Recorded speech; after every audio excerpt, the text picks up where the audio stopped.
जाने दो। रुक्मणी जी बोली जाओ। पंडरीनाथ भगवान पीताम्बरी पहने, गले में सुंदर माला है और ये मुकुट धारण किए, मत्स्याकृत मछली के आकार के कुंडल, और दौड़ रहे हैं नामदेव जी के कीर्तन की ओर। असंख्य भीड़ लगी है। ठाकुर जी ने सोचा कहीं विघ्न ना आ जाए, तो बाहर खड़े हो गए और जहां से केवल नामदेव जी की झलक दिख रही है, कीर्तन हो रहा है, सब नाच रहे हैं, वहीं से ठाकुर जी देख रहे हैं और देख करके वहीं झूम रहे हैं। इतना आनंद ठाकुर जी को आ रहा है। लेकिन झूमते झूमते झूमते झूमते ठाकुर जी को सुध बुध नहीं रही और ठाकुर जी तो कोने से भीड़ में आ गए।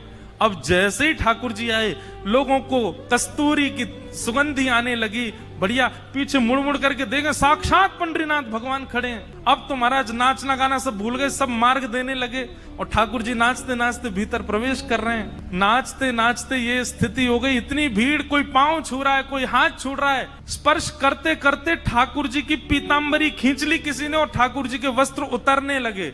लेकिन ठाकुर जी नृत्य नहीं छोड़ रहे हैं, उछल उछल करके नाच रहे हैं। स्थिति ये हुई, आज हरि देखे नंगम नंगा। ठाकुर जी के सबरे वस्त्र खींच खींच के ले गए और ठाकुर जी निर्वस्त्र अवस्था में ही नृत्य कर रहे हैं नामदेव जी के कीर्तन। नामदेव जी के जब नेत्र खुले और सामने ठाकुर जी को देखा, नेत्र सजल हो गए। जय हो। कभी कभी संशय होता है, नाथ हम आपके भक्त हैं कि आप हमारे भक्त हो। अरे इतना उतावलापन, इतनी उत्सुकता तो किसी भक्त में नहीं होती। वो अपने वस्त्र का भान तो रखता है, आप तो कीर्तन में वस्त्रों का भी भान नहीं रखते नाथ। ऐसे हमारे श्री पंडरीनाथ पर बड़े दयालु ठाकुर जी। तो जनाबाई जैसे ही पहुंची नामदेव जी के घर, वहां नामदेव जी कीर्तन कर रहे थे, वैष्णव नाच रहे हैं, मृदंग लेकर के करताल बजा रहे हैं। तभी जनाबाई को क्या दिखा कि श्वेत श्वेत वस्त्र, श्वेत श्वेत टोपी पहने, सब वार करी और इनके बीच में एक पीताम्बरी पहने और गोल गोल गोल कोई घूम रहा है। जनाबाई 4 दिन से तो दर्शन हुए नहीं थे ठाकुर जी के। गौर से देखा तो महाराज जैसे ही दर्शन किया,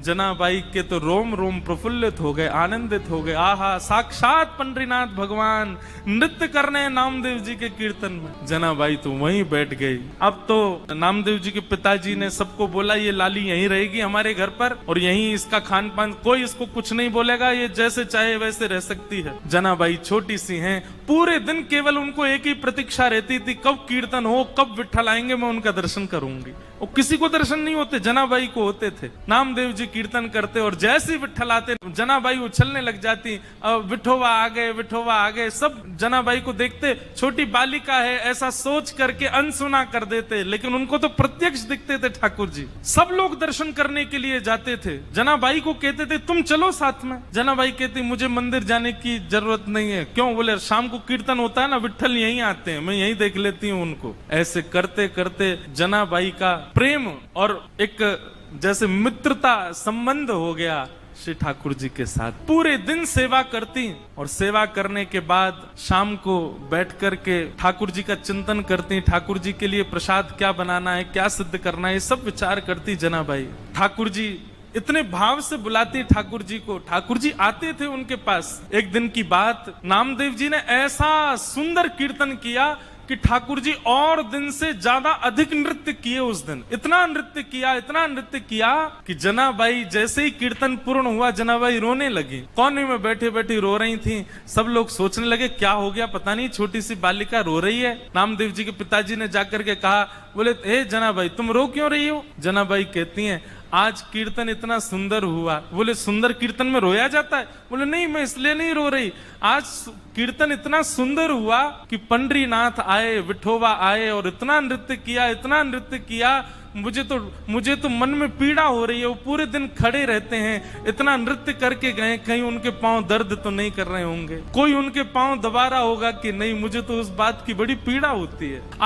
आप नामदेव जी से कह देना वो इतना ज्यादा अच्छा कीर्तन ना किया करें, सामान्य कीर्तन किया करें। वो अच्छा कीर्तन करते हैं तो श्री ठाकुर जी उसमें बहुत नाचते हैं, उनको कहीं पीड़ा ना होती हो चरणों में। जनाबाई मन में सोच रही है मेरे पास विठोबा होते, मेरे पास विट्ठल होते, घी लेकर के आती, चरणों में मालिश करती, अपने हाथ से चरण दबा देती, मेरो विठोबा बहुत कष्ट में आ गए होंगे आज तो। और यही बोलती जा रही है। अब सब तो वहां से उठ करके सोने चले गए। लेकिन वो यही चिंतन कर रही हैं, आज विट्ठल के पांव में दर्द हो रहा है, आज मेरे पंडरीनाथ के चरणों में दर्द हो रहा होगा। ये भाव मन में सोच ही रही थी कि इतने में ही पीताम्बरी पहने, कटी पर हाथ धरे, सुंदर सांवल वर्ण ठाकुर जी का श्री पंडरीनाथ भगवान वहीं प्रकट हो गए और प्रकट होकर के जनाबाई के सामने बैठ करके पांव आगे पसार दिए। बोले रो क्यों रही हो? तो फिर दबाओ हमारे चरण। आपको अगर लग रहा है कि हमारे